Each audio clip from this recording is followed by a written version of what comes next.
3, 2, 1.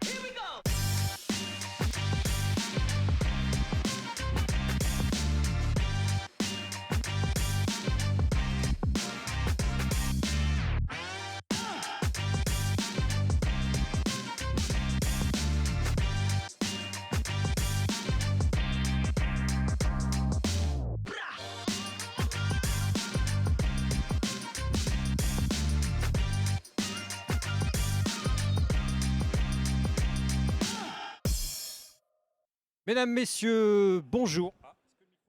Oui, Mesdames, Messieurs, bonjour. Frédéric Dampé pour vous servir, journaliste, chroniqueur notamment au magazine Marianne, habitué des salons cyclo. C'est la 23e édition du salon cyclo. C'est la 5e en région Auvergne-Rhône-Alpes. 2 fois de suite, nous sommes allés à Sallanches. Cette fois-ci, c'est à La Roche Expo. Mais pour introduire ce salon, rien de tel que l'homme de l'eau, que le patron de cyclo. Mesdames, Messieurs, merci d'accueillir Jean-Claude Lasserre. Bonjour à tous. Écoutez, ravi de pouvoir vous accueillir pour cette première à La Roche-sur-Foron. Après 2 très belles journées également que nous avons eues à Sallanches, journées thématiques, qui ont mis un pied justement sur la problématique de cette ressource dans cette très belle vallée et dans ce milieu alpin.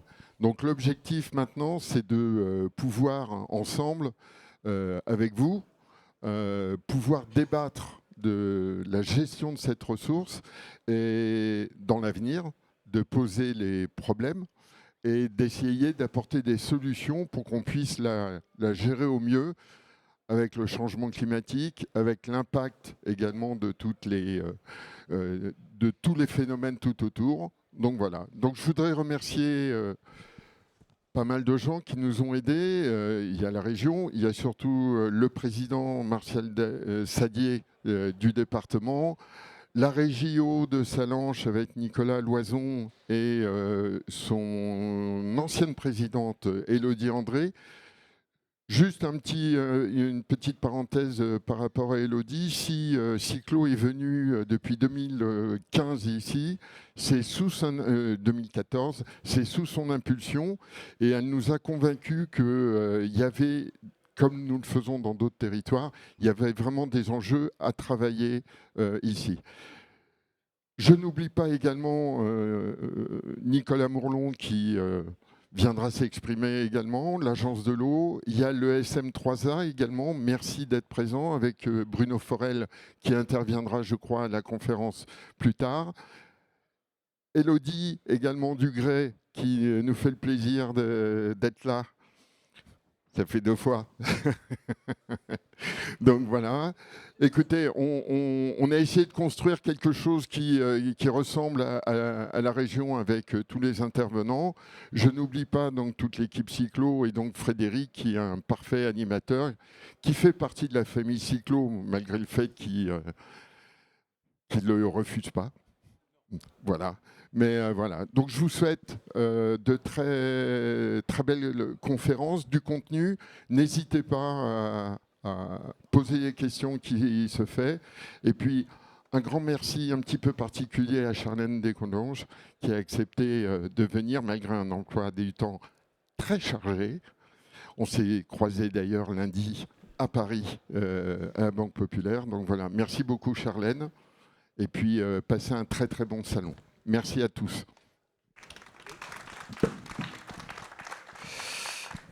Je cite encore les partenaires, l'AST, le cluster eau lémanique et l'Office international de l'eau qui organise l'espace pédago d'ailleurs.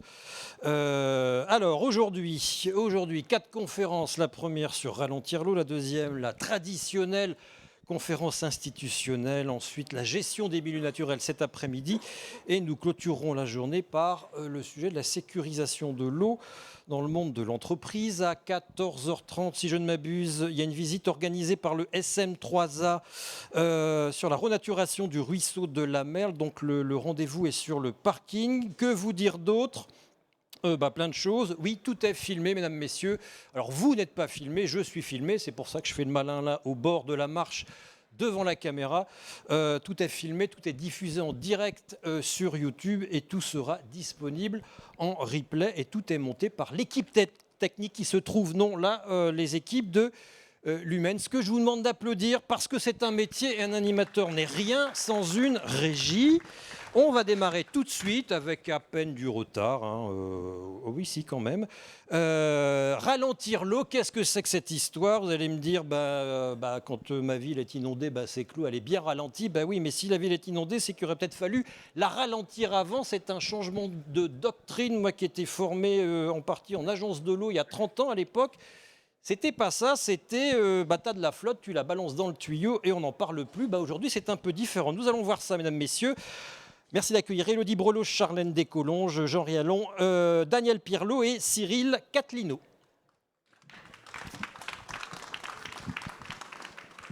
Daniel Pirlot est en visio, il est ingénieur à la société Sepia Conseil. Élodie Brelot, vous êtes une des traditionnelles de Cyclo. Vous êtes docteur en hydrologie urbaine et directrice du GRES. Charlène Descolonges, vous êtes hydrologue, cofondatrice de l'association pour une hydrologie régénérative. Jean Rialon, vous êtes vice-président agriculture, viticulture et ressources naturelles au pluriel à la communauté de communes Rhône-Crussol. Et Cyril Catlino, vous êtes maire de Châtillon-sur-Cluse. Merci d'être là. Charlène, on va commencer par vous. Tiens, c'est quasiment vous qui, je crois que c'est vous qui avez introduit dans le débat la notion d'hydrologie régénérative. Il y avait besoin de régénérer le concept même d'hydrologie. Expliquez-nous ce terme régénératif. Avant. J'ai changé. Je passe. Caroline Braun va changer tout ça. Voilà. Merci Caroline. Bonjour à toutes et à tous. Merci Frédéric pour cette introduction. Merci à Jean-Claude aussi pour l'invitation, l'organisation. Je suis ravie d'être là et particulièrement émue parce que c'est un retour aux sources. J'ai travaillé pendant 5 ans sur le territoire au SM3A, donc ravie d'honorer aussi ce partenaire de Cyclo. Depuis le SM3A, il s'est passé beaucoup de choses. J'ai donc travaillé avec 2 ingénieurs et on a Simon Ricard et Samuel Bonvoisin. On a cofondé ensemble l'association pour une hydrologie régénérative et dès son départ, on avait besoin de poser la vision qu'on a bien écrite dans ce livre Eau vive pour une hydrologie régénérative publié chez Actes Sud là, cette année. L'idée, c'est de pas forcément réinventer l'eau chaude, si je puis dire. L'hydrologie régénérative, c'est une proposition de recherche scientifique qui vient compléter l'existant sur notamment la régénération des cycles de l'eau, sur la question de l'eau verte. L'eau verte, c'est l'eau qui est présente dans les sols, dans les premiers mètres du sol, et c'est elle qui est en crise, on le voit avec le changement climatique, mais avec aussi toutes les activités qui ont consisté à drainer, évacuer cette eau très rapidement. On pose aussi les enjeux autour des hydrosystèmes qui ont été largement simplifiés et rectifiés au cours des dernières décennies. Donc si on pose en plus de ça le changement climatique, il avait vraiment intérêt à remettre du lien entre ces milieux qui ont été asséchés et accélérés, dont les cycles de l'eau ont été accélérés. Et l'idée, c'est de proposer un ensemble de savoirs, de pratiques qui existent déjà, qui ne sont pas donc réinventés, mais se baser sur l'existant pour ralentir, émettre des principes autour de la régénération, comme ralentir, infiltrer, stocker, oui, mais dans les sols en priorité, dans les sous-sols, pour recharger les nappes en particulier, mais dans les paysages, on n'est pas contre le stockage artificiel, mais on l'inclut dans un ensemble d'autres solutions. Et l'idée, c'est de vraiment travailler sur un triptyque eau, sol, arbre, et vraiment renouer ces 3 piliers-là, parce que on a coupé en fait toute notre vision, notre approche autour de l'eau et des processus du vivant. Et donc, on peut en fait décliner tous ces principes dans différents milieux qui ne se parlent pas beaucoup généralement, à savoir les gestionnaires de forêt, les agriculteurs, les gestionnaires de rivières pour l'avoir été, les urbanistes, les paysagistes, les aménageurs urbains. C'est pas nouveau ça, Charlène, quand même, que les gens se parlent peu et que chacun nage dans son couloir de nage. Exactement. Et vous proposez quoi, une méthode pour que les gens discutent? C'est pas forcément une méthode, mais plus un espace de dialogue et des démarches participatives, collectives, qui permettent d'amorcer ce dialogue avec l'ensemble des parties Ce prenantes. qui n'existe pas, ces espaces, il y a les clés pourtant, vous Ça connaissez existe, bien. c'est vrai. Mais il y a, on va dire qu'il y avait plusieurs manières d'y aller et on essaye de manière très opérationnelle d'accompagner, et Jean en parlera, c'est un peu un pionnier aussi sur son territoire qui arrive à faire ce lien et à travailler avec l'ensemble des acteurs de manière opérationnelle. Concrètement, ce qu'on a fait, c'est que avec l'agence de l'eau Rhône Méditerranée Corse, qu'on remercie très, très sincèrement au passage, on a pu amorcer avec un ensemble de collectivités des projets pilotes avec 2 volets, un volet suivi, capitalisation des démarches menées par les collectivités, avec des espaces d'échange entre elles, entre les services aussi, et des visites de sites pour donner à voir en fait la vision de l'hydrologie régénérative. Je donnerai quelques exemples après. Et un volet 2, et ça c'était hyper important pour apporter aussi du sérieux dans la démarche et parce qu'on a envie d'améliorer nos connaissances sur tous ces enjeux-là, et bien de suivre concrètement, après les aménagements qui ont été proposés en contexte agricole, de mesurer l'humidité qui est dans les sols, de mesurer les débits dans les rivières, le taux de matière en suspension, le niveau des nappes, etc. Donc avoir cette objectivation par des données scientifiques, c'était fondamental. Donc là, on est en train de capitaliser toutes ces mesures sur les espaces agricoles aménagés. Mais la prochaine étape, ça va être d'aller jusqu'à la vision bassin versant avec des aménagements en tête de bassin versant, notamment sur les forêts. Il y a plein de choses à faire au niveau des forêts qui souffrent de dépérissement et d'attaques, notamment de scolites sur les résineux, mais pas que. Et donc, on a vraiment besoin de, encore une fois, travailler avec l'ensemble de ces acteurs. Et puis, Jean pourra en parler, notamment sur les projets envisagés sur la collectivité. Je veux bien passer sur la prochaine diapo, si c'est possible. Il faut appuyer sur le bouton vert, Je crois normalement. que ça ne fonctionne pas. C'est ça le problème. Voilà, c'est bon. Eh bien, c'est Jean. Voilà. Donc, simplement, l'hydrologie régénérative, pour terminer là-dessus, on a commencé en contexte agricole par des aménagements relativement simples, à savoir des fossés à redans, par exemple. Ce sont sur des fossés, des aménagements en pierre ou en bois qui permettent de ralentir et de casser le ruissellement. La mise en place de couverts végétaux, les bassins d'infiltration, des mares, des haies, des baissières, avec la méthode Keyline Design que Jean pourra vous montrer et expliquer. En fait, tout ça existait déjà avant et il y a besoin d'un accompagnement technique, scientifique, mais aussi financier. Et ça, c'est un enjeu aujourd'hui d'accompagner la profession agricole notamment, mais pas que. Et on se dirige de plus en plus vers des aménagements low-tech. Ce qu'on dit low-tech, c'est avec un moindre impact carbone et des ressources locales en rivière pour éviter d'avoir à reméandrer à la pelle mécanique et du pétrole des rivières qui peuvent être renaturées assez simplement avec du bois et des méthodes type castor, quoi. Ce que Voilà. vous régénérez, c'est la vision de l'eau, c'est une vision globale. C'est une façon de voir l'eau différente, c'est un guide, une méthodologie pour ramener l'eau à sa dimension globale, à sa dimension écosystémique. C'est ça que vous amenez. Vous amenez un regard, une grille d'analyse. C'est vraiment redonner du sens à l'échelle du bassin versant et notamment les déconnexions qu'on a pu engendrer entre les hydrosystèmes, donc les rivières avec leur plaine alluviale. Et ces échanges entre les nappes et les rivières sont absolument fondamentaux parce que en été, les étiages, les périodes de basse eau sont plus intenses, plus fréquents. Et les seuls endroits où il y a encore de la vie, où il y a encore de l'eau fraîche, c'est lorsqu'il y a des échanges entre les nappes et les rivières. Donc là, je ne parle que des rivières, mais on peut aussi parler des espaces agricoles pour garder l'eau dans les sols le plus longtemps possible. Avoir des sols vivants, c'est ce qui permet véritablement de, à la fois, être plus résilient face aux sécheresses, mais en même temps de protéger les risques de ruissellement d'inondation par ruissellement en aval. En fait, il y a cette cohérence d'ensemble. Et plutôt que de chercher à scinder ou siloter les problématiques, on essaye d'apporter une solution globale et systémique. Et j'ai entendu tout à l'heure, vous n'êtes pas, Charlène Descolons, je n'ai pas l'ennemi du génie civil.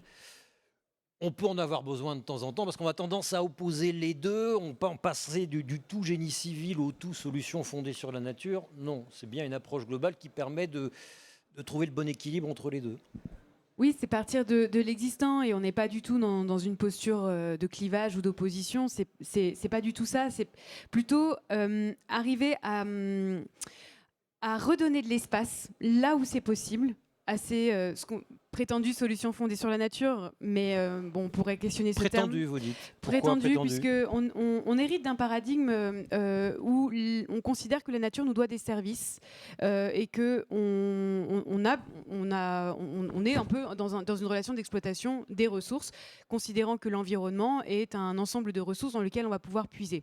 Et en fait, ce qui se passe, c'est que on voit bien que tout est en train de se dérégler, qu'il y a des crises systémiques, encore une fois, effondrement de la biodiversité, de la fertilité des sols, effondrement problématique de hausse des températures, problématique d'épuration à cause des rivières qui se réchauffent en été, qui ne peuvent plus absorber ces effluents. En fait, si on considère encore cette nature comme un ensemble de ressources dans lequel on va puiser, à un moment donné, ça va se répercuter sur quoi ? Sur le porte-monnaie, sur l'économie. Donc si on renverse le prisme en se disant finalement ce n'est pas tant un ensemble de ressources, mais les conditions même de prospérité et d'habitabilité pour nos sociétés, pour nos entreprises, pour notre économie, là on change un peu notre rapport à l'égard de ces écosystèmes. Habitabilité, oui, on pourra en parler, c'est un concept qui commence à émerger de plus en plus. Jean-Yann Lombe, on vous a dressé des lauriers, on se demande bien pourquoi, mais on va voir ça tout de suite. Si. Cette idée de ralentir l'eau ne vous était donc pas étrangère, il fallait que vous le fassiez, vous l'avez fait sur votre territoire. Alors d'abord, bonjour à toutes et tous. Je pense que ça fonctionne. Hein. Ça fonctionne. Cette intro pour vous dire que je suis un élu. Alors quelquefois, et en ce moment en particulier, les élus ne sont pas toujours bien vus. En revanche, moi je suis un homme de projet, je suis venu à la politique noble, sur le côté noble de l'approche, très tardivement, puisque je n'ai qu'un mandat derrière moi, et je suis arrivé en mandature en 2020. En 2020, dans ma collectivité, qui est une intercommunalité de 13 communes, j'ai hérité, on m'a désigné pour m'occuper de la délégation agriculture et viticulture. C'est en Ardèche, on ne l'a pas précisé. En Ardèche, je viens d'un coin d'Ardèche que vous connaissez tous de réputation. Nous avons des caractères bien trempés. J'ai cru comprendre. Bien trempés, vous vous souvenez ? Oui. Tout ça pour vous dire que la première chose que j'ai faite en 2020, avec ma délégation, c'est que je me suis dit, je vais aller voir sur le terrain qu'est-ce que pensent les agriculteurs, où est-ce qu'ils en sont, quels sont leurs problèmes. Et ils en ont. Ces visites multiples que j'ai faites ont fait apparaître, alors là je vais peut-être faire défiler,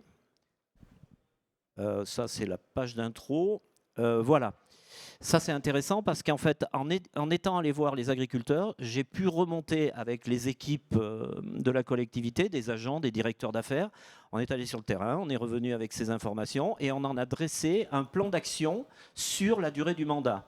Et il est apparu que la problématique de la ressource en eau était très prégnante sur notre territoire, en particulier sur le territoire ardéchois où l'eau file. Et puis, Charlène l'a très bien expliqué tout à l'heure.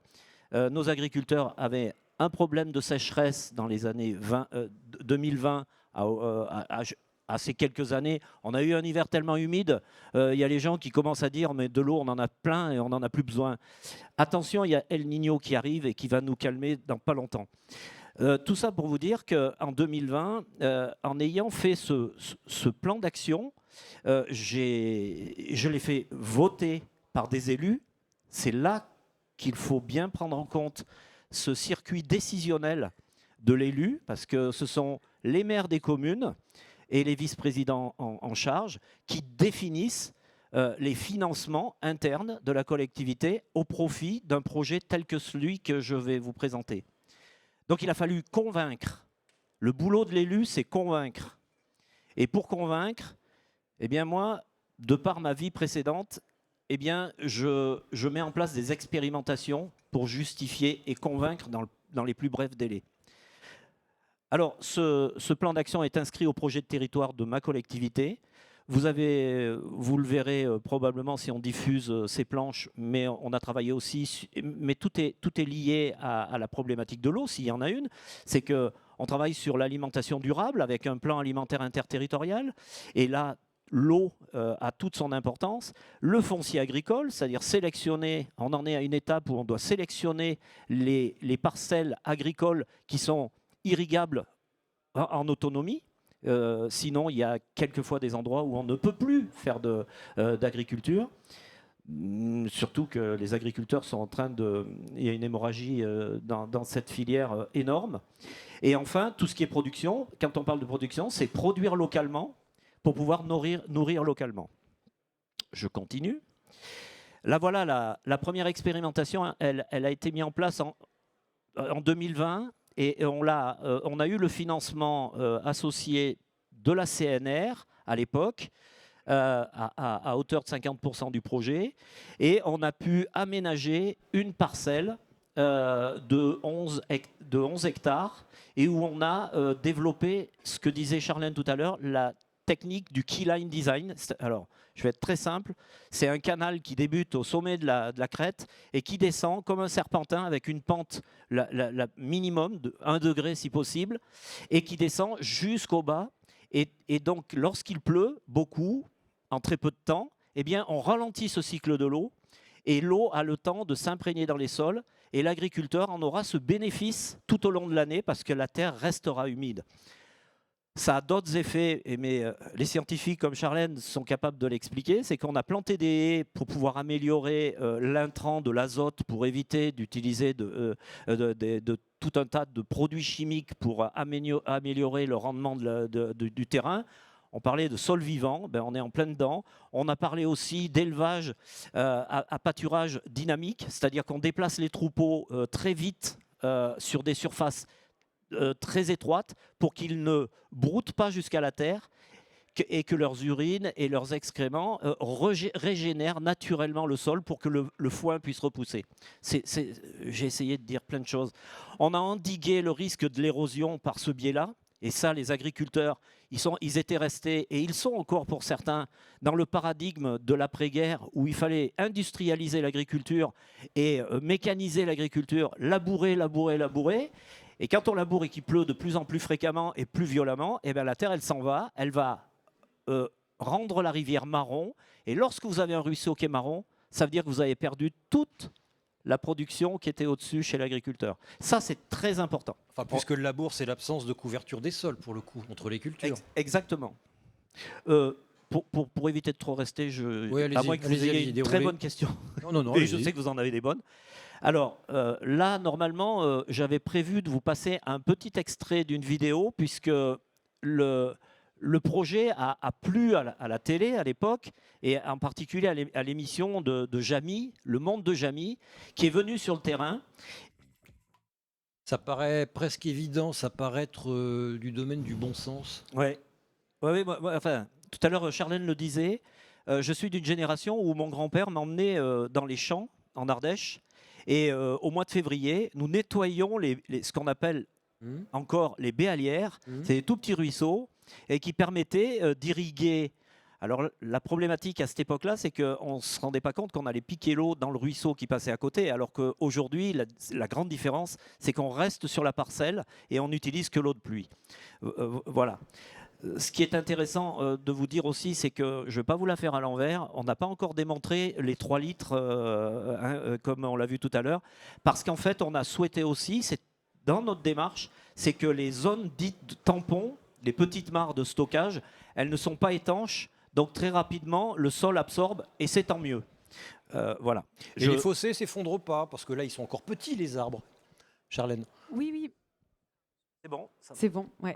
Ouais. Non, les fossés, tu me diras, mais je pense qu'ils sont toujours là. L'idée, c'est vraiment de laisser faire aussi, de ne pas être là, parce qu'on nous pose la question, est-ce qu'il faut entretenir les fossés, etc. Non, c'est quelque chose qui... Alors, il y a peut-être un minimum d'entretien au début pour amorcer justement l'effet rétention, notamment au niveau des arbres, mais on espère justement qu'au bout de 5 ans, il y ait plus besoin d'intervenir pour que les arbres prennent le relais et fassent ce rôle de ralentir et d'infiltrer profondément dans les sols.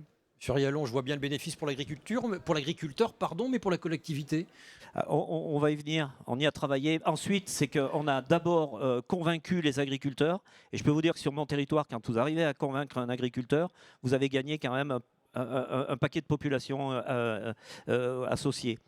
Ce que je voulais vous dire aussi, c'est quand on plante les haies, il y a cet effet azote dans le sol dont on a énormément besoin. Mais sur l'agriculteur éleveur en Ardèche, sur ces zones-là, vous avez vu, c'est une crête, on coupe le vent, on crée de l'ombre et les troupeaux peuvent se mettre à l'abri. C'est essentiel. Et puis peut-être... Et qu'on a oublié depuis quelques décennies. Il y a des travaux de recherche de l'INRAE fait du dégât, oui. sur le rapport, la création d'ombre par les haies. On en a même oublié ça, en fait. Il y a tout, il y a le fourrage, il y a l'abaissement des températures. Enfin, les bénéfices des haies et des arbres ne sont même plus à démontrer. Je ne vois pas pourquoi il faut encore arriver à le dire, mais pourtant, on continue à arracher chaque année 4000 km de haies en France.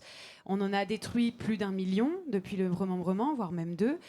C'est énorme. Et en fait, on n'arrive même pas à chiffrer la perte économique de ces haies. On revient un peu en arrière, même tu me diras, les agriculteurs disent, en fait, on remet ce qu'on a enlevé. C'est très compliqué, en fait, aussi de le faire accepter et de ne pas tomber dans la justification, alors qu'on sait très bien tous les bénéfices que peuvent apporter ces haies. Comme la couverture des sols. Oui, allez-y rapidement. Oui, rapidement, je peux rajouter que sur le côté viticulture, par exemple, on a nos viticulteurs aujourd'hui qui commencent à planter des bosquets au milieu des vignes, parce qu'en fait, l'ombre, le coupe-vent, donc coupe-vent, c'est éviter l'assèchement. On a une recrudescence des vents asséchants en ce moment. Et en particulier, on a aussi les oiseaux, on a toute la biodiversité qui est autour de ça. Eh bien, pour vous dire, j'ai des viticulteurs il y a quelques mois qui me disaient « Je préfère replanter des haies et que les oiseaux viennent manger les graines que de perdre 8 à 10% de ma parcelle un été de canicule. » Août 2025, ça a été une catastrophe sur les côtes du Rhône. Le Saint-Péret, le Cornas, tout a été touché. Je continue pour aller plus vite. Oui, pour aller plus vite. Qu'est-ce qu'on a fait après cette expérimentation? Eh bien, on a réussi à convaincre de nouveaux partenaires. L'État, les préfets sont venus sur place. Ça, c'est important. Vous savez que l'État, même s'ils ne donnent pas assez, ils sont quand même importants dans le soutien. Monsieur Mourlon est à côté, je lui fais un clin d'œil parce qu'en fait, toute cette démarche du deuxième projet n'existerait pas si l'Agence de l'eau ne nous avait pas accompagnés. Ce deuxième projet, c'est un projet d'envergure. C'est un projet qui couvre 2 collectivités, une qui s'appelle Archaglo, qui regroupe une 50aine de communes au nord de celle de Rhône-Crussol, qui est la nôtre, qui fait 13 communes. Et bien sur ce territoire complet, on a déployé 17 porteurs de projets, c'est-à-dire 17 agriculteurs comme on a vu pour l'expérimentation, mais dans des filières différentes. Arboriculture, viticulture, maraîchage, céréalier, pâturage, etc. Et aujourd'hui, à l'heure qu'il est, le dossier est quasiment clos. Maintenant, on mesure. Et c'est là qu'on a des partenaires qui viennent mettre les capteurs dans les sols et qui vont nous dire dans les années qui viennent comment évolue et notre sol, voir s'il devient vivant enfin, et surtout ça contribuera à la démonstration de l'efficacité. Ce qui est important, c'est que nous sommes dans la vallée du Rhône, à un endroit où il y a énormément d'appellations d'origine contrôlée en termes de vin, et je peux vous dire que depuis presque 2 ans, les viticulteurs nous ont rejoints dans la démarche. Économiquement, les viticulteurs sont capables de plus investir qu'un éleveur en ce moment. Tout le monde le sait. Ce n'est pas leur faire injure de le dire, même s'ils ont quelques soucis, mais on les accompagnera aussi. Et en fait, ces viticulteurs se sont rendus compte qu'il fallait à tout prix irriguer naturellement leurs vignes. C'est extraordinaire comme approche. Hein. Sinon, jusqu'à présent, ils demandaient à la préfecture un arrêté pour pouvoir irriguer les vignes parce qu'elles cramaient au mois d'août. Enfin, je dis cramer, c'est un terme un peu particulier. Non, c'est bien, c'est bien. Ouais, je vous ai dit, je vous ai dit 17 porteurs de projets. On a aménagé 90 hectares et on a planté plus de 30 000 arbres. Hein. Je parlais des... c'est un cofinancement de l'Agence de l'eau à raison de 70% d'engagement et 25% pour la CNR. Notre petite collectivité a apporté sa contribution pour le reste, ce qui est pas mal. C'est un projet d'envergure et c'est un projet qui a rapproché des institutions comme l'Agence de l'eau, la CNR et les collectivités et les politiques, j'ai envie de dire. Bon, ça j'entends bien, c'est le premier bénéfice, mais le bénéfice pour la collectivité, vous en attendez quoi de ce projet ? Tout à l'heure, je vous disais, on a mis en place un projet de territoire. Le projet de territoire pour l'agriculture, c'est que le territoire devienne nourricier. C'est-à-dire produire sur place et consommer sur place. On ralentit l'eau pour que le territoire devienne nourricier. C'est pas une protection contre le risque inondation. Si ça vous dérange pas, c'est que ça pourrait. C'est plus que ça pourrait. C'est que depuis quelques mois, la prise de conscience concernant le risque inondation et le risque incendie est en train d'évoluer à vitesse grand V. C'est exponentiel. Eh bien, moi, je peux dire que les aménagements que nous envisagerons de faire ont aussi cette démarche-là, c'est de pouvoir se protéger de l'inondation d'une part, en ralentissant le cycle de l'eau, on l'a dit tout à l'heure, et Charlène le dit bien mieux que moi. Et pour le risque incendie, juste un petit exemple. Et ce sera le dernier. Et ce sera le dernier. C'est les forêts, ce sont nos zones humides. C'est les plus grandes zones humides ignorées de tous. Aujourd'hui, quand on fait des coupes blanches et qu'on s'en va, on érode le terrain sur lequel est la coupe blanche. La coupe blanche, c'est quand on coupe tous les arbres. N'oubliez pas qu'on est sur un cycle en ce moment où la production du bois va s'accélérer et les coupes vont s'accélérer parce qu'on a un cycle de pousse des arbres qui est arrivé à maturité. Et nous, en Ardèche, on voit énormément d'endroits où il y a des coupes blanches en ce moment. Si vous les scélérez maintenant, vous diminuez le risque d'érosion quand même. Si vous laissez les rémanents, si vous laissez des écorces, si vous laissez des branches, si vous laissez quelque chose sur le sol, il y a coupe blanche et coupe blanche. Alors vous, je vais vous emmener sur le terrain parce que quand les forestiers, les exploitants forestiers sont passés dans une coupe blanche, je peux vous dire, c'est pas du keyline à l'horizontale qu'ils font, hein. C'est des grands chemins tout droits. Oui, mais c'est pas pareil partout, je veux dire. La rentabilité impose beaucoup de choses et le gros travail des élus, c'est de convaincre les exploitants forestiers pour laisser le terrain avec un peu de keyline gentiment. Ça va être compliqué. Bon, il faudrait qu'on enchaîne, Monsieur Rouillot. Le projet du moment, il s'étend sur 2 ans, c'est une étude qui s'appelle Mialan 365. Mialan, c'est un bassin versant, c'est une rivière. C'est sur mon territoire à 100%. Mon territoire, c'est sur notre territoire, pardon. 365, c'est que l'objectif, c'est de faire couler cette rivière 365 jours par an. Aujourd'hui, ce n'est pas le cas. Donc, encore une fois, nos partenaires institutionnels que sont l'Agence de l'eau et la CNR nous accompagnent pour la réalisation de cette étude qui verra le jour en 2028 avec des plans d'action et des solutions proposées d'aménagement en zone naturelle et forestière, en zone agricole et en zone urbaine. J'y viens à la zone urbaine. Je passe. Ce que je voulais vous dire, c'est que un élu doit toujours se projeter. Je me projette souvent. Et dans ce cas-là, je viens d'entrer depuis hier soir dans des syndicats mixtes de rivières, de gestion de rivières. Je viens d'entrer au bureau et je veux avoir une influence pour qu'on travaille collectivement autour du partage de l'eau. Sur ces syndicats dont je parle, il y a ce qu'on appelle des PTGE, des plans de gestion territoriaux de la gestion de l'eau. Et nous sommes accompagnés, encore une fois, par l'Agence de l'eau sur ces PTGE avec ce que l'on appelle des CEC, des contrats eau-climat, qui nous accompagnent financièrement pour réaliser les plans d'action que l'on a identifiés. C'est essentiel. Et notre vision aujourd'hui de la gestion de l'eau, du ralentissement du cycle, de l'amélioration du stockage naturel, etc., eh bien, c'est par là qu'on va y arriver et c'est par ces partenariats qu'on y arrivera. Vous allez entendre parler de nous parce qu'on est engagé sur un truc assez important, c'est qu'on a inscrit des appellations viti de la Côte du Rhône. On les a inscrits, on essaie d'être inscrit au patrimoine mondial de l'UNESCO. On est en train de monter un dossier, ça dure très très longtemps, donc nos enfants le verront très probablement, je l'espère. Et ce qui est remarquable, c'est que les viticulteurs ont tous compris que, par exemple, l'hydrologie régénérative apportait une solution eh bien en fait, ça pourrait devenir la bannière de ce dossier à l'UNESCO, parce que l'hydrologie régénérative va nous permettre de sauver nos vignes pour les décennies qui viennent. Je crois que... Vous êtes sûr de ça? Vous êtes sûr de vous, hein? Ah ben moi, Vous allez sauver vos vignes avec l'hydrologie régénérative. Ben, on va sauver déjà la production. Vous savez, quand vous êtes dans les coteaux du Saint-Péret, du Cornas et du Saint-Joseph, si jamais vous laissez la canicule vous bouffer 10% de votre production, eh bien, le chiffre d'affaires vous fait casser la figure très très vite. Avec ça, les Américains qui s'occupent de nous un petit peu en ce moment, bien qu'ils se sont calmés, toutefois, il y a un risque économique chez le viticulteur. Et le viticulteur, il a besoin de protéger ce patrimoine qu'est la vigne. Et donc, en gardant les vignes humides, il sauvegarde. Alors, il s'expose à d'autres problèmes. Hein. Il y a le milieu, etc., etc. Mais il est prêt à accepter le milieu parce que c'est terrible de voir des vignes carbonisées au mois d'août. J'en termine là-dessus. J'étais bref. Hein.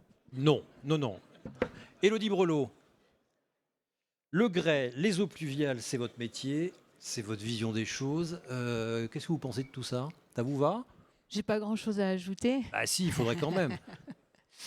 Racontez-nous le grès pour nos amis qui ne vous connaîtraient pas. Effectivement, dire d'où je parle. Donc, je suis de formation ingénieur, un doctorat en hydrologie urbaine, et je dirige cette association, le grès, qui a été créée il y a 40 ans. Il faut que je prenne la zapette. À propos de la gestion des eaux pluviales, dès le départ. Notamment, pas forcément que, mais et comment ça... Vous étiez bien seul à l'époque. Enfin, quand Oui. je dis vous, le grès était bien seul à l'époque, comme adopta Adouet pour parler des eaux pluviales. Effectivement, donc créé il y a 40 ans, donc ça fait déjà quelques années, pour faire le lien entre les scientifiques et les opérationnels sur les questions de gestion de l'eau dans la ville. Et donc évidemment, le pluvial étant un des premiers éléments sur lequel on s'est penché, ce qui a motivé la création de l'association, mais aussi la gestion des cours d'eau, qui font partie des sujets anthropisés. Et donc, on pourrait dire, mais ça fait 40 ans que vous êtes là et on parle encore de ce sujet-là. C'est pour ça que je dis, j'aimerais bien ne pas avoir grand-chose à dire. Ce que j'ai envie de dire par rapport à ce qu'on vient d'évoquer, c'est d'abord le terme de hydrologie régénérative. Ça fait tilt dans l'esprit des gens. Ce que dit Charlène, c'est qu'on n'a rien inventé. On revient sur des principes de bon sens, et vous le disiez aussi, Frédéric, c'est revenir au plus près du fonctionnement naturel du cycle de l'eau. Mais il y a des moments, ça fait tilt. Et en fait, parce qu'on est embarqué dans des schémas de nos pratiques professionnelles, vous avez parlé de l'agriculture, qui est un domaine que je connais peu, mais on ne peut pas leur reprocher d'être partis dans un modèle qu'on leur a imposé. Mais ça fait tilt pourquoi? Parce qu'on a peur aujourd'hui, parce que les villes en ont marre d'être débordées, parce que les agriculteurs commencent à se rendre compte que leurs terres partent à la rivière parce qu'il n'y a plus d'arbres.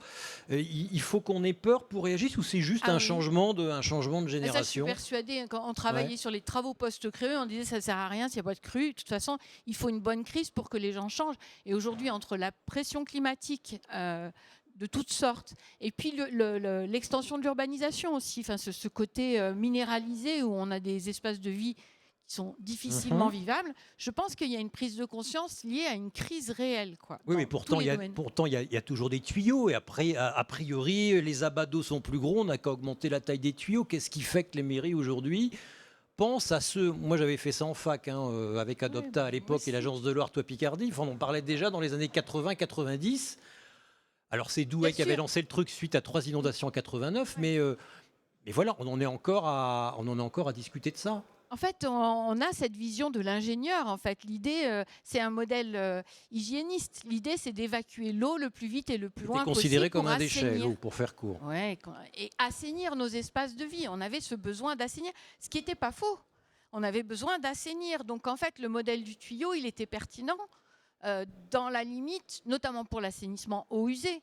Mais ce qu'on a négligé, c'est l'extension de l'urbanisation, l'évolution des pluies et des climats avec des événements extrêmes qui font que vouloir faire passer toute l'eau dans un tuyau, au bout d'un moment, il va déborder. Sauf que c'est l'ingénieur qui, lui, dans son silo, vous disait, vous inquiétez pas, je prends en charge l'eau. C'est pas juste parce que c'est devenu trop cher d'étendre les réseaux d'eau pluviale, changer les tuyaux pour des diamètres plus gros, parce que les abats d'eau sont plus importants? Bien sûr, c'est plus cher, mais vous entendez qu'on dit mais il faut aussi financer la partie plutôt décentralisée, plutôt naturelle, etc. Et on vous dit oui, mais ça va nous coûter cher. Ça va coûter effectivement souvent plus cher en entretien qu'un tuyau, pas forcément plus cher en entretien qu'une cathédrale enterrée avec des séparateurs à hydrocarbures. Une par exemple. cathédrale enterrée. Oui, oui. Les bassins d'eau pluviale qu'on a créés pour limiter les inondations ou la dégradation du milieu récepteur, on a fait des magnifiques cathédrales enterrées. Il faut aller les visiter par temps sec. Mais oui, c'est des investissements colossaux. Donc, oui, c'est plus cher, mais c'est une fuite en avant de continuer à vouloir centraliser. Pourquoi vous ne parlez plus dans le vide, si tant est que vous ayez parlé dans le vide un jour au gré. Aujourd'hui, ces solutions-là, ralentir l'eau en ville pour que ça ne déborde pas, elles sont passées dans le langage commun? Elles sont passées dans une vision partagée par une partie de la population et on a besoin de travailler sur... Vous mettez des nuances quand même. Hein. Une Oui, vision partagée par une partie de la population. On a encore la vision de l'ingénieur parce qu'en fait, le tuyau, il y a une ABAC, on vous dit je vais prendre la pluie décennale, la pluie trentenale, je gère, j'évacue, j'ai un dimensionnement avec une grille de calcul. Et quand on dit mais non, mais on peut aller sur des solutions beaucoup plus naturelles, on va ralentir l'eau, on va utiliser des fossés, des noues, on va utiliser le triptyque eau, sol, végétal pour gérer ça. Et là, il manque un peu la grille de calcul qui vous dit c'est garanti. Or, le tuyau, il ne garantit rien parce qu'il va déborder. Mais on a un esprit qui fait qu'on a l'impression que c'est garanti avec un tuyau et que ce n'est pas garanti avec des solutions à la source. C'est quoi la bonne méthode pour bien ralentir l'eau? C'est exactement ce qu'on vient d'évoquer. Hein. C'est le keyline design. Et faire confiance au sol pour faire court. Si je résume. C'est gérer l'eau de pluie au plus près de là où elle touche le sol. Par un sol découvert. Par un sol découvert. Et on a... Alors, ce que j'ai pas dit, c'est que nous, on anime des programmes de recherche depuis 40 ans sur les eaux pluviales urbaines, sur les bassins versants. Et aujourd'hui, sur cette question de la gestion des eaux pluviales à la source, on a des démonstrations de l'efficacité des sols vivants, enfin des solutions végétalisées et des sols vivants pour mieux capter l'eau et pour mieux gérer la pollution. Mais jusqu'à quel niveau de pluie? Après, ça dépend. C'est une question de dimensionnement. C'est une question de rapport entre la surface d'apport et la surface de gestion de l'eau. Même s'il y a un abat d'eau brutal, il pleut en 3 heures, ce qui pleut en 3 semaines, comme c'est arrivé, ou pas du tout? Dans tous les cas, et comme les tuyaux qui étaient pour la décennale ou la trentenale, il faut raisonner en niveau de service. C'est-à-dire qu'à un moment donné, tout ouvrage qu'il soit ou tout aménagement qu'il soit, il va déborder. À un moment donné, il va avoir une pluie plus intense, plus forte, plus longue, qui va saturer l'ouvrage. Et donc, dans tous les cas, quand on conçoit la gestion des eaux pluviales, on ne conçoit pas un ouvrage, mais on suit le cycle de l'eau, on suit la circulation de l'eau. Et comment ça va déborder, où ça va déborder. Et dans ces cas-là, la question, c'est quel risque on génère et quels dégâts on risque de faire. En tout cas, on conçoit le débordement de l'eau pour ne pas aggraver les risques matériels et humains. Et on est dans cette logique-là jusqu'au bout. Et d'ailleurs, nos voiries sont un excellent réseau principal d'évacuation des crues extrêmes. Et on peut modéliser, ça se modélise facilement, le pouvoir du sol, encore une fois je caricature, le pouvoir du sol à absorber la pluie versus on ne change rien et on continue à faire des tuyaux. En fait, le problème, c'est le changement d'échelle. Et c'est la discussion qu'on a avec Charlène, c'est-à-dire développer des solutions diffuses sur les bassins versants ou sur les bassins versants ruraux ou urbains. Ce sont des contributions très ponctuelles et de là à démontrer l'efficacité de ces solutions diffuses sur un point de rejet à l'aval, si on est dans une logique de bassin versant, c'est très complexe. Et en plus, on est avec des phénomènes aléatoires qu'on ne maîtrise pas. Donc, y compris le suivi, il n'est pas évident puisque tes conditions climatiques changent. Donc, la démonstration, elle n'est pas évidente. Le modèle mathématique, il peut nous aider à l'approcher et à le représenter. Et on est en assainissement, en eau pluviale, et sur ces sujets-là, on est beaucoup plus souvent obligé de rester sur des obligations de moyens, des objectifs de moyens, que de vouloir s'imposer des objectifs de résultats mesurables. Mais ça n'empêche que les scientifiques avancent dans la compréhension des phénomènes. C'est pas un peu facile, ça ? Parce qu'un maire, une collectivité, un gestionnaire, il a besoin d'avoir du résultat. Il a besoin de savoir si l'investissement qu'il va consentir pour vous faire plaisir, entre guillemets, effectivement, va lui permettre d'abattre le risque d'inondation. Donc il faut quand même un résultat derrière. Après, ça dépend de l'ampleur du projet. Là, vous parliez de projets de grande ampleur. Là, ça va être probablement assez vite mesurable. Par contre, quand dans la ville, on travaille en opportunisme pour aller déconnecter les eaux pluviales du réseau, qui est un système complètement centralisé, on ne va pas forcément le mesurer au niveau du débit dans le tuyau. Par contre, ce qu'on va pouvoir mesurer, c'est éventuellement l'économie financière qu'on aura faite à ne pas faire un ouvrage centralisé et à développer des ouvrages décentralisés. Et puis, c'est les autres bénéfices. Un tuyau, il n'a qu'une fonction, c'est évacuer l'eau. Une solution de type nous, bassin en eau, etc., il a plein d'autres co-bénéfices. On a parlé du sol vivant, on soutient le végétal, on soutient la biodiversité, on crée des îlots de fraîcheur en ville, etc. On crée des espaces de vie qui n'ont rien à voir avec ce qu'on faisait avant. Et donc tous ces bénéfices qui ne sont peut-être pas quantifiés d'un point de vue économique, c'est des vrais bénéfices dans une politique publique d'aménagement.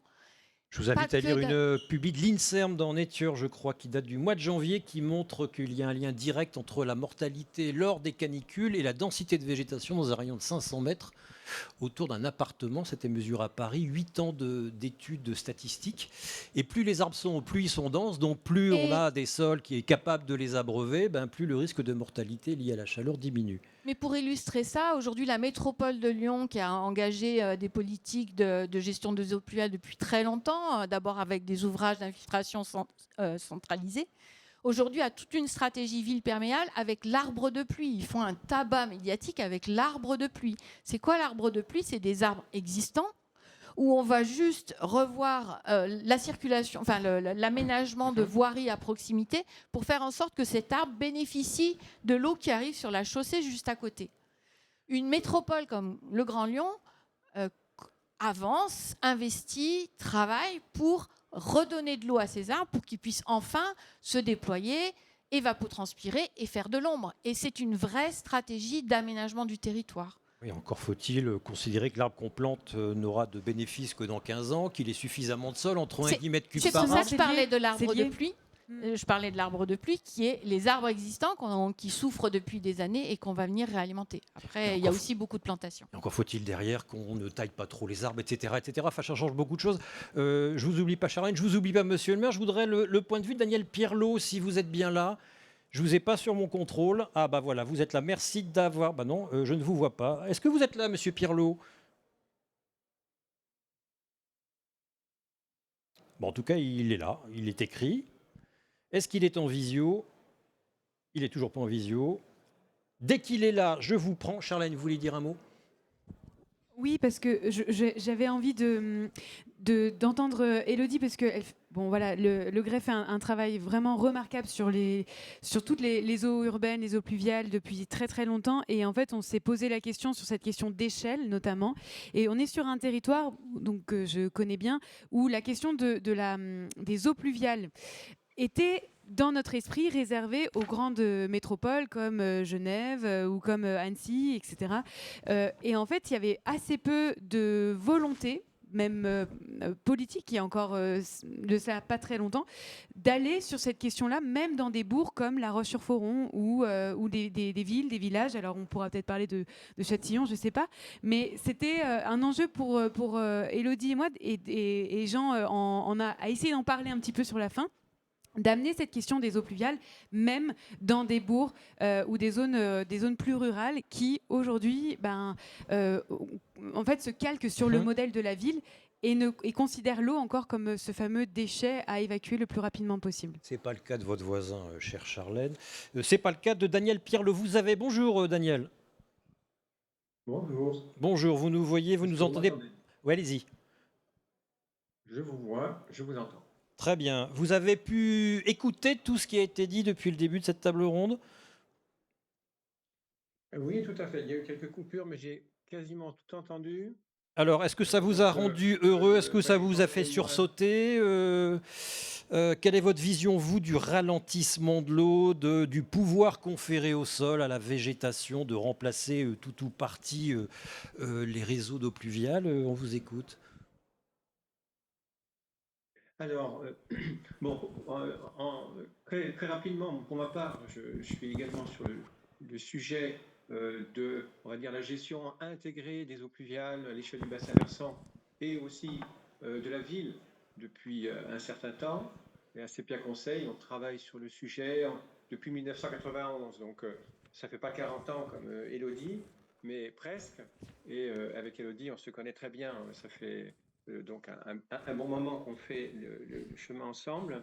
Et en entendant les interventions, j'avais peut-être deux réactions qui vont peut-être faire réagir. Mais la première, c'est notamment Élodie. Je me disais, la pauvre, combien de fois je l'ai entendu dire la même chose. Et voilà, enfin, c'est extraordinaire tout ce qu'elle a dit. Elle a dit plein de choses en peu de temps qui sont super convaincantes. Charlène a parlé également. On a eu aussi donc Jean Rialon qui ont été très convaincants, qui ont présenté des choses vraiment très motivantes. Et la question que je me disais, c'était comment ça se fait que ben, on est encore toujours en train de dire la même chose et de répéter les mêmes choses. Alors, j'ai entendu que Charlène disait il n'est pas question de réinventer l'eau chaude. Ça, c'est intéressant. Et puis aussi, Jean qui a dit que son job, c'était de convaincre. Hein. Il a dit, moi, voilà, tant qu'élu, je dois convaincre, je dois faire des réalisations, je dois faire suivre mon territoire, quoi, le faire suivre derrière moi. Donc, on voit bien que c'est une préoccupation forte, moi je trouve, hein, qui ressort de ce qu'on entend, sur cette question de ralentir l'eau, c'est-à-dire qu'on a des convictions entre nous, on a des convictions, il faut ralentir l'eau, il faut améliorer l'infiltration sur les terres agricoles, en forêt, en ville, mais on a un peu de mal à les partager et à faire avancer les choses, même si les choses avancent, bien entendu. Il y a beaucoup de choses qui se font, beaucoup de choses qui avancent, et c'est très sympa. Alors, moi, Alors, Jean, j'avais quelques diapositives. Oui. Oui, allez-y. Non, mais je sais ce que vous allez montrer. Beaucoup de choses se font, mais est-ce qu'elles se font bien? Je vous pose la question, on en a parlé hier, et c'est une tendance qu'on a en France à chercher le Saint Graal. Donc le Saint Graal a été l'ingénierie civile, à faire des tuyaux, et maintenant on a l'impression que c'est le tout solution fondée sur la nature, c'est le tout, le sol va tout résoudre. Vous sentez ça aussi? Et puis la deuxième question connexe à celle-ci, c'est est-ce qu'on peut mal faire en pensant bien faire sur cette question-là de ralentir l'eau? Alors oui, là, je pense que vraiment vous mettez le doigt sur à nouveau des sujets qui sont probablement pas consensuels, mais en effet, donc alors la première question, est-ce que en fait on passe d'une idéologie à l'autre. Il faut faire attention. Moi, je dirais à pas passer d'une idéologie à l'autre. C'est-à-dire que, bien entendu, il y a eu des erreurs dans le passé. Et bien entendu, on est tous conscients des raisons de ces erreurs. Et à l'époque, ce n'était pas les erreurs. Et c'est bien ça qu'il faut qu'on réalise. C'est qu'à l'époque, c'était la vérité. Elle était, Elodie, elle a évoqué, elle était défendue par des ingénieurs. Mais ce qu'il faut comprendre aujourd'hui, c'est que nous, qui défendons de nouveaux concepts, nous Ah, c'est figé, je suis désolé. Ah, c'est bon. Oui. Non, c'est bon, vous n'êtes plus figé. Allez-y, enchaînez. Nous avons parfois la même position, on va dire, dominante qu'avaient les anciens ingénieurs, enfin les ingénieurs il y a 100 ans, aujourd'hui dans le paysage politique ou social. Et donc, ça peut être une gêne. Et est-ce qu'on peut mal faire en voulant bien faire? Ça, évidemment. Et moi, je pense qu'il faut qu'on le reconnaisse. Et vous avez des exemples à nous montrer? Alors, ouais, j'ai des exemples à vous montrer. Donc, j'ai quelques. On ne dira pas le nom des villes, je le sais, mais on n'en pense pas moins. Non. Ah non, on n'en pense pas moins. On pense que du bien. Mais je ne sais pas si vous voyez la première diapo. Moi, oui. Je ne vois pas, mais bon, voilà, c'est typiquement, si vous voulez, une commune rurale, pour le coup, sur laquelle je donnais une formation sur la gestion intégrée des eaux pluviales il y a une bonne dizaine d'années. Et un élu avait dit, ben, écoutez, nous, on fait des choses très bien, on va vous montrer, parce qu'on fait ce que vous nous demandez. On a visité des choses dans un quartier qui était en construction, et il nous a montré ça. Et tout le monde était là en train de dire c'est formidable, c'est merveilleux, on a fait une noue, on infiltre. Et moi, je vous avoue que j'étais catastrophé. Quand j'ai vu ce truc-là, j'ai dit mais c'est nul, quoi. Pourquoi c'est nul? C'est nul. Ben, c'est moche, c'est pas intégré, vous voyez bien, ça ne sera pas entretenu, c'est quelque chose, je pense qu'aujourd'hui, tout ça s'est remblayé, on a mis un trottoir à la place, et on est revenu de ça, peut-être parce qu'il y a même déjà 3 ou 4 personnes qui sont tombées de leur voiture en sortant de la voiture. Donc, mais si vous voulez, bon, on peut regarder la diapo d'après, où on est... Oui, celle-là est sur, parfaite. elle est parfaite, ça. Alors ça, c'est une grande ville des Alpes. Hein. Oui, Charlène reconnaît, je pense. Bon, mais voilà, c'est une réalisation toute récente. Et c'est pareil, moi j'avoue que quand j'ai vu le chantier, j'étais un peu affligé. Parce que je me disais, de toute évidence, ça allait poser des problèmes. On voit bien l'idée, qu'est-ce qu'on a essayé de faire? On a essayé d'appliquer des principes, des dogmes. On a désimperméabilisé, on a mis de l'espace vert à côté en fait d'un cinéma. On est entre un cinéma, la gare et tout ça dans un centre-ville. Ben voilà, ça donne un bourbier. Et je pense que si on montrait cette photo à un ingénieur qui a travaillé à 100 ans, il nous pousserait une bonne poignée parce qu'il nous dirait bien évidemment que si l'eau dedans et qui plus est, dans des endroits où tout le monde a marché, ça se passe pas bien. Voyez. Ou alors après, bon, on peut regarder le 3e exemple. Attendez, il y a Élodie Brelot qui souhaitait réagir. On peut mettre probablement la 3e diapo, mais effectivement, juste pour appuyer ta lecture du risque, c'est que en ce moment, on ne parle que des nous. Quand on parle de gestion des eaux pluviales à la source en ville, on parle des nous. Et pourquoi on parle des nous? Parce qu'en fait, les nous, c'est très clair. On est passé d'un tuyau à un fossé. Alors, on est passé du circulaire au trapézoïdal et c'est encore vu avec uniquement une ingénierie hydraulique, en fait. Et en fait, cet espace vert, il pourrait être tout à fait réussi dans son contexte à partir du moment où on travaille avec des paysagistes, où on travaille avec des spécialistes du sol, où on apprend à travailler le sol avec ces multi-objectifs du végétal et de l'eau, et où on intègre ces plurifonctionnalités. Si on doit être sur une sortie de gare, on ne va pas mettre une pelouse. Et donc, en fait, c'est bien la difficulté et le caractère passionnant de ces solutions, c'est qu'on doit décloisonner complètement la façon d'aménager des espaces et non pas uniquement de créer des ouvrages de gestion de l'eau, y compris quand on est dans des solutions végétalisées. Allez-y, le 3e exemple, Monsieur Pierlot, voilà. Oui, c'est magnifique ça, c'est beau. Hein. La suite, donc, et alors là, oui, vous voyez, c'est pareil. Bon, on a voulu, là, en plus, c'est Pierre Conseil, on est responsable, on est sur, là on peut le dire, on est sur le territoire du Grand Chambéry.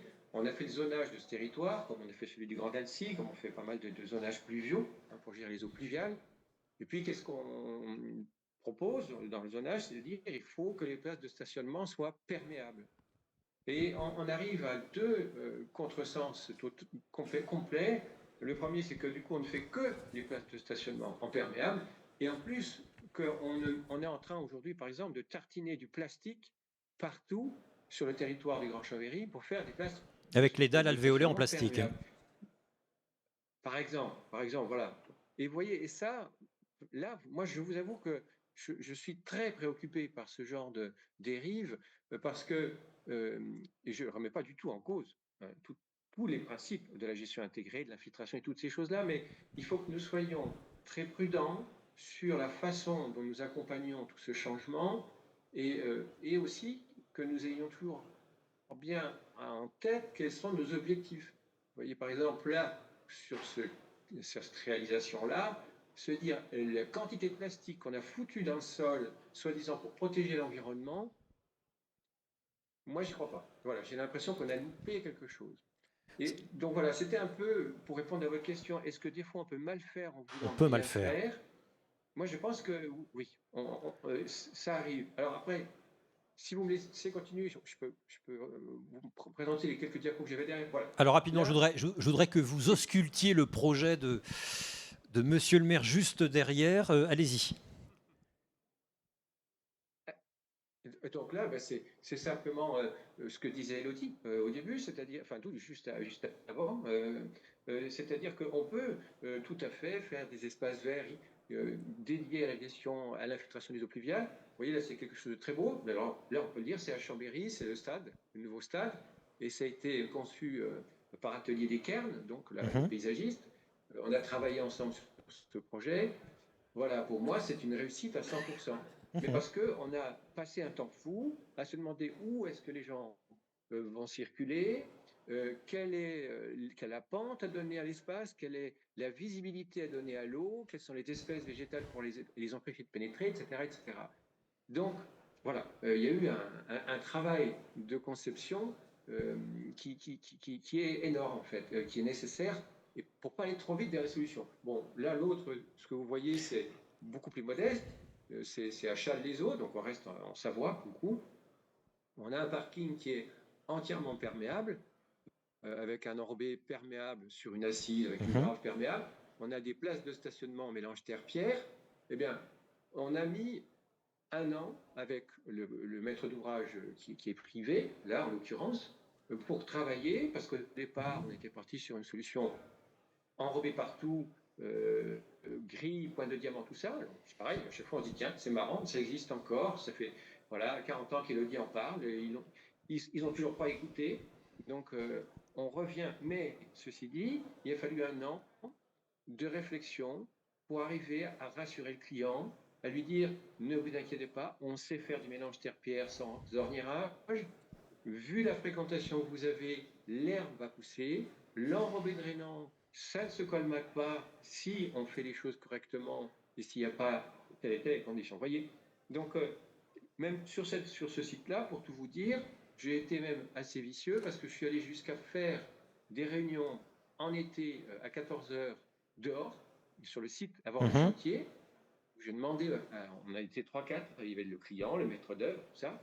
Et j'ai dit, on va aller dehors pour se rendre compte. Et c'était en été, il faisait très chaud, très très chaud. Et j'ai commencé à leur expliquer qu'il fallait végétaliser, qu'il fallait peut-être planter des arbres et tout ça. Et ils me disaient, Daniel, est-ce que tu ne voudrais pas rentrer? Il fait chaud. Mais je dis, non, pourquoi, on est bien là, hein. Et puis, voilà, je les ai un petit peu embêtés. Et au bout d'un moment, ils m'ont dit, bon, c'est bon, on a compris. Tu as raison, il fait vraiment trop chaud. Il faut qu'on fasse quelque chose. Oui, voilà. Bon. Je vous coupe, Daniel Perle. Je voudrais passer la parole quand même à Cyril Catlino. Merci, vous êtes le maire de Châtillon-sur-Cluse. Merci de votre patience. Donc vous allez être scruté, vous avez compris, hein, savoir si vous avez bien fait les choses. Vous, pour ralentir les camions, vous vous êtes dit je vais ralentir l'eau, en gros. C'est à peu près ça. Vous aviez une pénétrante qui traverse votre ville, des camions allaient trop vite et... Oui, en fait, c'est un peu ça. C'est-à-dire qu'on a essayé de faire d'une pierre 3 ou 4 coups. Châtillon-sur-Cluse, petite commune de 1300 habitants, située en Haute-Savoie. Et on avait un sujet, une route départementale, un axe structurant qui traverse le village. Il fallait, juste devant l'école, il fallait donc réduire. Hein, on voit, ça, c'était avant. Hein. Alors ça, c'était avant, ouais. Donc vous voyez qu'un enrobé qui est très présent, qui est omniprésent, qui est beaucoup trop présent. Et la cour de l'école qu'on aperçoit également à droite, qui est elle aussi complètement en enrobé, comme ça se faisait, avec aucun jeu, aucun arbre, rien d'extraordinaire dans le village. Et cette route départementale que vous voyez là, qui traverse une grande ligne droite, et un sujet au pluvial, puisque c'est aussi ce qui nous intéresse aujourd'hui. Monsieur le maire, prenez la télécommande. Merci. Le sujet au pluvial, puisqu'on avait là aussi des tuyaux qui sont maintenant plus assez dimensionnés, forcément, puisqu'on a des épisodes qui sont très violents. Les quantités d'eau sont à peu près les mêmes sur l'année, mais par contre, ils n'arrivent pas tout à fait au même moment. Donc ça déborde de plus en plus. Donc ça débordait, effectivement. Et quand vous avez quelques vaguelettes qui apparaissent sur une route départementale, c'est le moment quand même, là, il faut réagir. Donc on s'est dit, on va sécuriser, aussi améliorer le cadre de vie, parce qu'il me semble que c'est extrêmement important, le cadre de vie.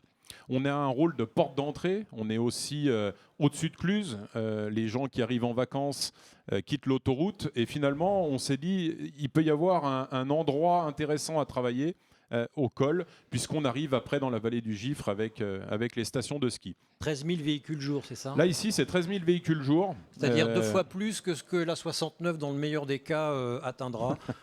Ce qui prouve l'intérêt de ce projet, mais bon, bref. Donc, en tout cas, 13 000 véhicules jour, je vous laisserai responsable de ce message. C'est pas moi qui le dis, c'est les études même de l'opérateur Atosca. Voilà, 7 000 véhicules jour. Bon, enfin bref. Donc voilà, 13 000 en tout cas. Un samedi de vacances, c'est 25 000. Ah oui, quand même. Ouais, donc quelques centaines de poids lourds également. Mais ils s'arrêtent dans les restos chez vous ou Alors il y en a un resto, effectivement, il s'y arrête, c'est pas toujours évident, mais en tout cas c'était vraiment plutôt une nuisance. Donc on s'est dit, il faut qu'on traite cette question-là, et notamment la question des eaux pluviales. Et là, je suis assez rassuré, parce que nous aussi, par rapport à l'intervenant qui vient de s'exprimer, on a travaillé avec l'atelier des Cairns, donc j'ai l'impression que déjà on a un premier bon point. Et là, en l'occurrence, je partage complètement. Je crois que nous, en tant qu'élus, on peut avoir pas mal d'idées, mais il faut humblement reconnaître qu'on n'y connaît pas forcément grand-chose. Et pour réussir un projet, il faut aussi bien s'entourer. Et là, l'atelier des Cairns, je peux le reciter encore 4-5 fois s'il faut dans mes propos, mais en tout cas, c'est un vrai beau partenaire avec une méthode de travail qui a été extrêmement intéressante. Et donc, ça donne quoi? Alors, ça donne pas tout à fait ça encore, parce que là, on était encore en phase travaux. Mais qu'est-ce qui s'est passé? On a donc fait le choix de complètement désimperméabiliser à la fois des parkings avec la création, celui que l'on voit en bas à droite, il n'y avait absolument rien. Donc on a créé un parking là aussi perméable. Alors on a fait le choix de ne pas mettre de plastique, j'ai l'impression que c'est un deuxième bon point. Je ne sais pas si le choix qu'on a fait est aussi le bon, mais en tout cas c'est plutôt des pavés avec des joints enherbés et des joints drainants sur la partie roulante. On a quand même le sujet du déneigement, dont il faut tenir compte aussi, même si c'est de moins en moins vrai. Et on peut voir qu'on a légèrement dévoyé cette route départementale pour apaiser la vitesse, et ça a bien fonctionné. On a mis des jolis petits murets en pierre également, tout le long, pour bordurer cette route départementale et donner un effet finalement... Un effet tunnel. Exactement, et qui est plutôt très efficace. Et on voit toutes les parties qui sont plutôt un petit peu orangées, ocre, où là on retrouve également, alors moi j'aime bien cette appellation de jardin de pluie. Voilà, je trouve que ça parle, voilà. Et que l'on a aujourd'hui rempli de copeaux. Mais au-delà du copeau, c'est surtout la végétalisation. Pour l'instant, c'est encore un peu sommaire. Alors, on a beaucoup avancé sur le projet. Mais la réflexion, c'était de se dire, et je rejoins ce que vous disiez tout à l'heure, c'est de gérer l'eau au plus près où elle tombe. Puisque nous, étant un col, on a un bassin versant qui descend notamment côté Cluse, un autre de l'autre côté, mais côté Cluse. Et je vous assure que quand on a réfléchi et qu'on a dit au maire de Cluse que finalement on allait mettre des tuyaux plus gros pour lui amener encore plus de flotte en bas, nos relations ont commencé un peu à se dégrader. Donc comme on n'avait pas tellement envie de ça, on s'est dit on va essayer de les gérer nous, et plutôt que de déporter le problème ailleurs, on va s'en occuper directement sur le col. Et donc on a complètement enlevé l'enrobé, à part évidemment sur cette route départementale. On a fait le choix de mettre un revêtement de type sur toute la partie centrale, on va dire à gauche de la route départementale. On est sur un revêtement de type, j'ai mangé le nom également, de stabilisé.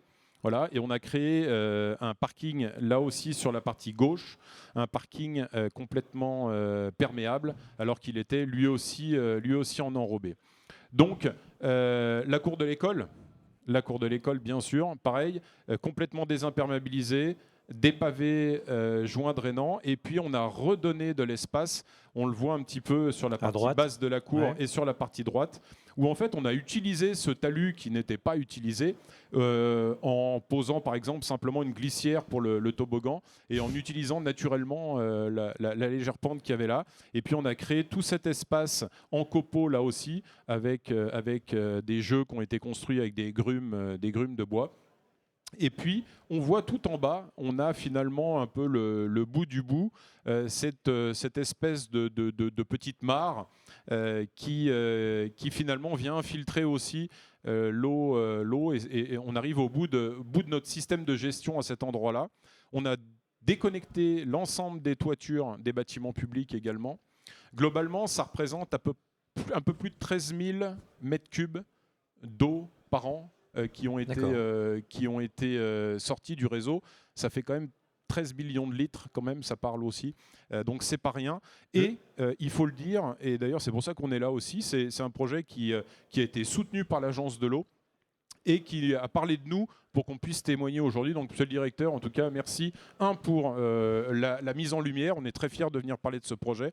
Et puis aussi pour l'accompagnement, parce qu'on peut le dire, c'est pas toujours évident de trouver des financeurs sur ce type d'action-là. Donc, à la fois la désimperméabilisation, la déconnexion des toitures. Et puis, on s'est dit que tant qu'à faire, on allait retenir aussi un petit peu l'eau. On a mis une cuve de 30 mètres cubes qui nous permet à la fois de l'utiliser pour l'arrosage s'il y a besoin, et puis qu'on a pu également redistribuer dans les toilettes de la mairie que l'on a rénovées également.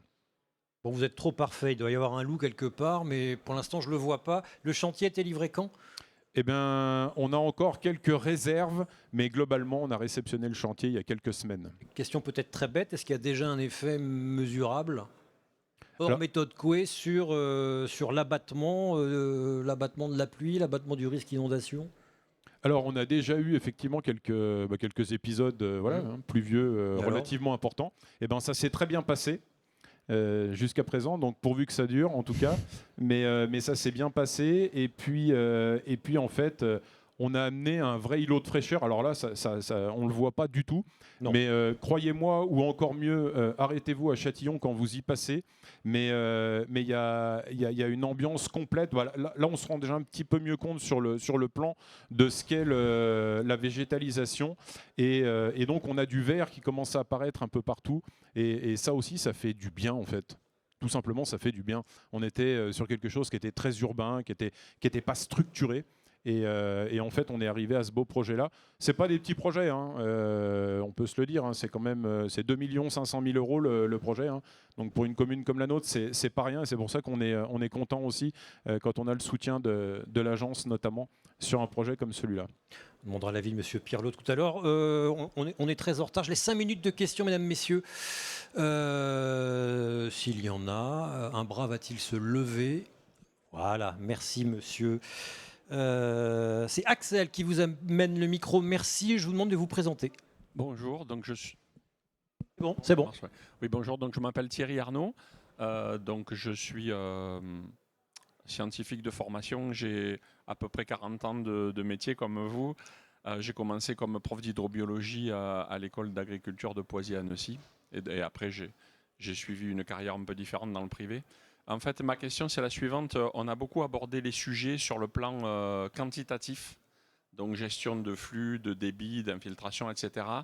Mais le constat que j'ai sur le terrain depuis 40 ans, c'est que sur le plan qualitatif, moi, j'observe une dégradation permanente sur plusieurs territoires, notamment avec une augmentation progressive, régulière et incontrôlée de tout ce qui concerne les micropolluants.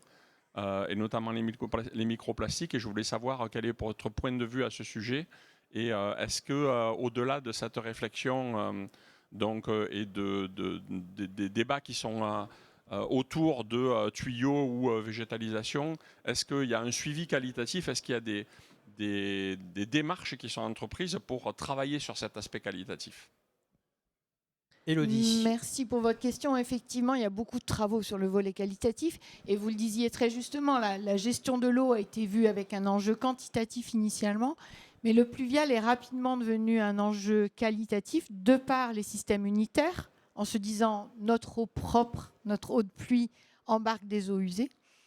Et progressivement, on a bien vu la pollution. On dit la ville prend sa douche quand il pleut. Donc on embarque par ruissellement toute une batterie de substances.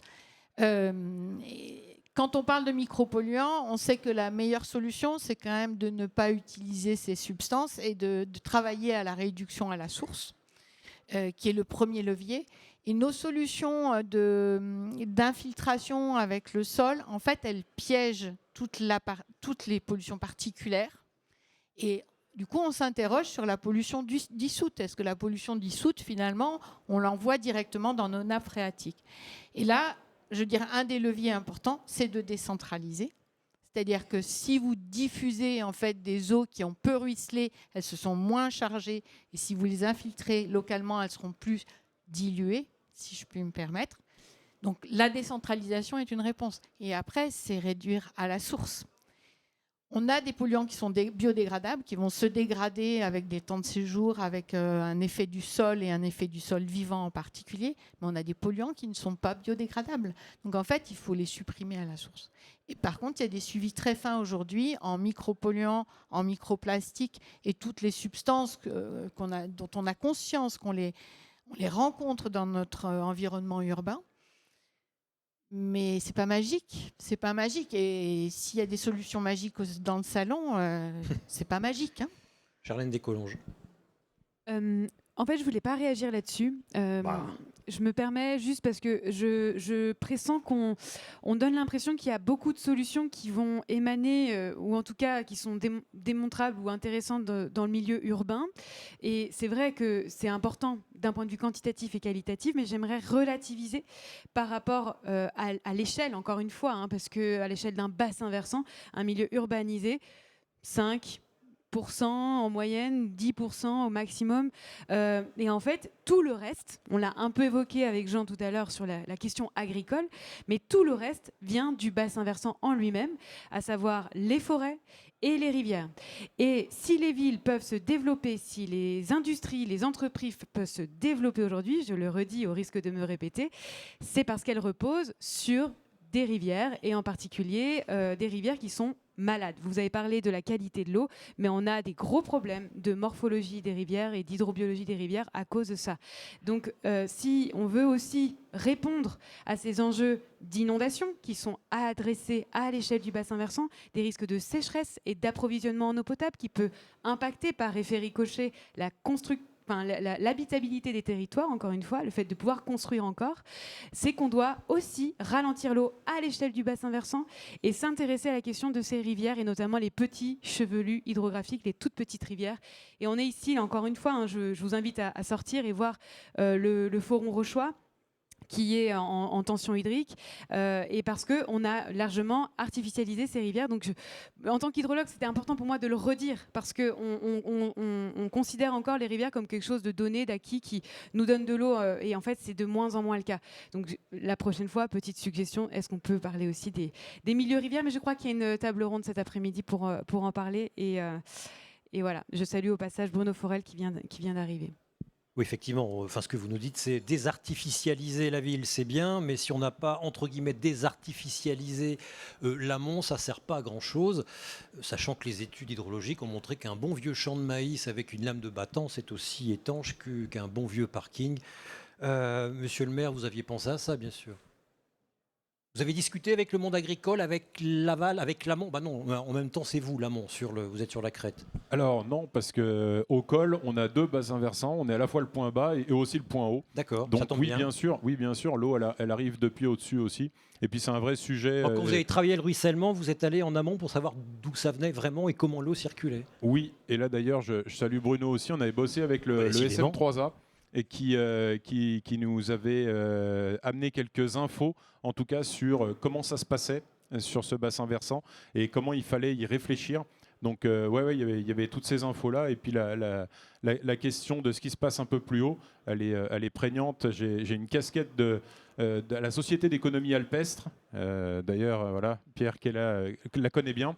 Le sujet des alpages, il est extrêmement important aussi, et notamment la question de l'eau en alpage. Donc tout ça, c'est des vrais sujets. Le sujet de l'eau, il est présent partout. Un mot, Élodie Brelot, on terminera par Daniel Pirlot.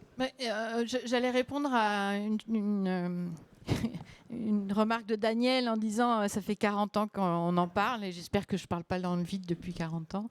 Il y a un élément clé, c'est l'organisation en fait de la fonction publique, enfin, la façon dont on organise la prise en compte dans les services et la transversalité au niveau des services entre l'eau et le petit cycle de l'eau, la GEMAPI, les grands milieux, mais aussi avec l'urbanisme, avec les espaces verts, etc. Et ça passe par une évolution des cultures, des élus, des décideurs, puis des organisations qui permettent d'aller en transversalité. Un deuxième élément clé, c'est des moyens et des moyens humains. Et aujourd'hui, toutes les agences de l'eau, on met le paquet sur la gestion des eaux pluviales. Ils mettent aussi dans la réhabilitation des milieux aquatiques. Et ça, c'est un élément clé d'impulsion. Mais l'idée de l'agence, c'est pas de financer, c'est d'impulser ce changement. Et c'est la difficulté. Et donc, au SM3A, aujourd'hui, il y a une personne qui est en charge d'accompagner les territoires sur la gestion des eaux pluviales. Ce qu'il faut savoir, c'est que la compétence eaux pluviales urbaines, excuse-moi, je reviens sur l'urbain, elle est pour l'essentiel communale, à l'exception d'Annemasse Aglo qui a la compétence depuis déjà 40 ans. Mais donc, en fait, ces questions d'organisation, de culture, d'organisation, puis de transversalité, elles sont fondamentales pour accélérer le changement. Et moi, je sais qu'il ne faut pas essayer de convaincre, il faut essayer d'embarquer et de faire avec. Et la démonstration sur les terrains est vraiment un élément fondamental pour faire bouger les mentalités. Daniel Pierlot, si vous êtes encore là, je vous laisse 2 minutes, pas plus, pour conclure. Puis donner votre point de vue sur Cyril Catlino, sur ce qu'il a fait en sa mairie. 20 sur 20. Voilà. 20 sur 20 pour ce projet. Je suis bien déçu que d'ailleurs l'atelier des Cairns ne m'ait pas mis d'un coup. Je vois qu'il se débrouille tout seul maintenant, donc c'est parfait. Moi, je dirais pour terminer, on peut peut-être juste, si vous voulez, j'avais préparé une diapo, la diapo numéro 8, si vous voulez la montrer. Ça va compléter ce que disait Élodie, et puis ce qui a été dit même par Charlène et par un peu tout le monde. Cette question il ne faut pas convaincre, il faut arriver à embarquer les gens avec nous. En fait, on doit travailler avec de l'humain. Moi, je pense qu'on reste ingénieur, même si on prétend être maintenant averti de tout. On reste avec une âme d'ingénieur et on a en face de nous des gens, comme là sur la table ronde, il y a des élus, il y a des gens, des agriculteurs, des gens qui ont d'autres sensibilités. Et ce qu'on veut faire, c'est changer, accepter un changement. Et je vous propose d'aller à l'occasion regarder ce modèle d'Elisabeth Kubler-Ross, qui était une Suisse, qui a vécu au siècle dernier, et qui montre que, en fait, pour aider quelqu'un à changer son positionnement, notamment là, soit quand il va devoir changer de métier ou changer de façon de faire, c'est pas que de la technique, c'est pas que des arguments rationnels. Il y a des étapes. Et notamment, voilà, il y a l'étape de la négation de la personne à qui on va dire il faut faire autrement, on va dire c'est pas vrai. Ensuite, cette personne, vous voyez la colère, elle va dire vous m'emmerdez avec votre truc. Après, elle va dire bon, on verra plus tard. Et puis, il y a passé cette étape un peu qu'on appelle l'étape de danger, on arrive à l'étape d'opportunité. C'est-à-dire que la personne qu'on va amener à changer, elle va commencer à changer vraiment quand elle va trouver une opportunité dans ce qui peut arriver demain. Et donc, en effet, comme ça a été dit, non plus être convaincu, mais être motivé, être enthousiaste et voir le côté positif du changement. Voilà. Ça fait penser, moi, à la démarche espace de bon fonctionnement, par exemple, pour les rivières. C'est arriver que le territoire, que l'élu, que l'agriculteur soit mis dans une position où il perçoit vraiment le côté positif de ce qu'on lui propose.